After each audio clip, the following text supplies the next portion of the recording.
அஸ்ஸலாமு அலைக்கும் வரஹ்மத்துல்லாஹி வபரகாத்துஹு. நான் எடுத்துக்கொண்ட தலைப்பின் பெயர் கல்வியின் சிறப்பு. நஹ்மதுஹு நுஸல்லி அலா ரசூலில் கரீம். அம்மாபாத். கண்ணியமிகு பெரியார்களே, அன்பாளர்களே, அல்லாஹ் தஆலா குர்ஆன் ஷரீஃபில் தம் பெரிய நபியை பார்த்து இவ்வாறு கூறுகிறான்: நபியே, நீங்கள் இவ்வாறு துஆ செய்யுங்கள், என் ரட்சகர் கல்வி ஞானத்தை அதிகப்படுத்துவாயாக.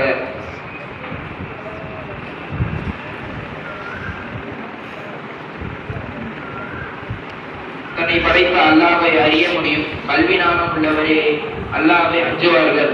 கல்வி என்பது ஒரு ஒளியாகும். அதனால் அறியாமை என்ற இருள் அகன்றுவிடும்.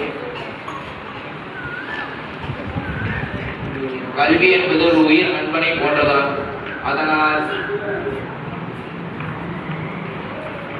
அதுதான் தன் நண்பனை எப்பொழுதும் கைவிடாத பாதுகாக்கும்.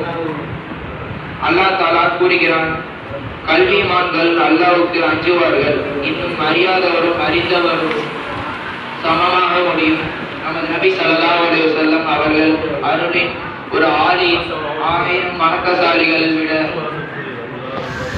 சிறந்தவர். ஒரு தீனை பாதுகாக்கும் எண்ணத்தில் கல்வி கற்க சென்று அதே நிலையில் மரணித்து விட்டால் கியாமத் நாளில் அவருக்கு